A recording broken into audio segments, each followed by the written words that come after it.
Deuteronomy 23. No one who is emasculated or has his male organ cut off shall enter the assembly of the Lord. No one of illegitimate birth shall enter the assembly of the Lord. None of his descendants, even to the 10th generation, shall enter the assembly of the Lord. No Ammonite or Moabite shall enter the assembly of the Lord. None of their descendants, even to the 10th generation, shall ever enter the assembly of the Lord, because they did not meet with you or with food and water on the way when you came out of Egypt, and because they hired against you Balaam the son of Beor from Pethor of Mesopotamia to curse you. Nevertheless, the Lord your God was not willing to listen to Balaam, but the Lord your God turned the curse into a blessing for you, because the Lord your God loves you. You shall never seek their peace or their prosperity all your days. You shall not detest an Edomite, for he is your brother. You shall not detest an Egyptian, because you are an alien in his land.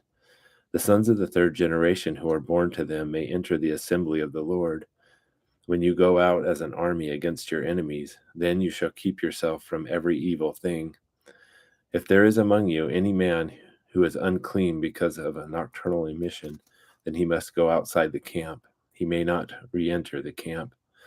But it shall be when evening approaches, he shall bathe himself with water, and at sundown he may re-enter the camp.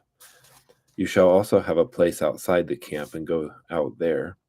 And you shall have a spade among your tools, and it shall be, when you sit down outside, you shall dig with it, and shall turn to cover up your excrement. Since the Lord your God walks in the midst of your camp to deliver you and to defeat your enemies before you, therefore your camp must be holy, and he must not see anything indecent among you, lest he turn away from you. You shall not hand over to his master a slave who has escaped from his master to you. He shall live with you in your midst, in the place which he shall choose in one of your towns, where it pleases him. You shall not mistreat him. None of the daughters of Israel shall be a cult prostitute, nor shall any of the sons of Israel be a cult prostitute. You shall not bring the hire of a harlot or the wages of a dog into the house of the Lord your God for any votive offering, for both of these are an abomination to the Lord your God. You shall not charge interest to your countrymen, interest on money, food, or anything that may be loaned at an interest.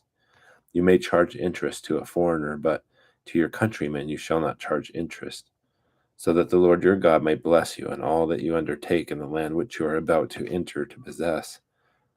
When you make a vow to the Lord your God, you shall not delay to pay it, for it would be a sin in you, and the Lord your God will surely require it of you. However, if you refrain from vowing, it would not be a sin in you. You shall be careful to perform what goes out from your lips, just as you have voluntarily vowed to the Lord your God what you have promised.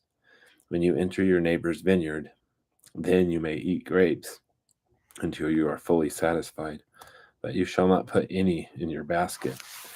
When you enter your neighbor's standing grain, then you may pluck the heads with your hand, but you shall not wield a sickle in your neighbor's standing grain.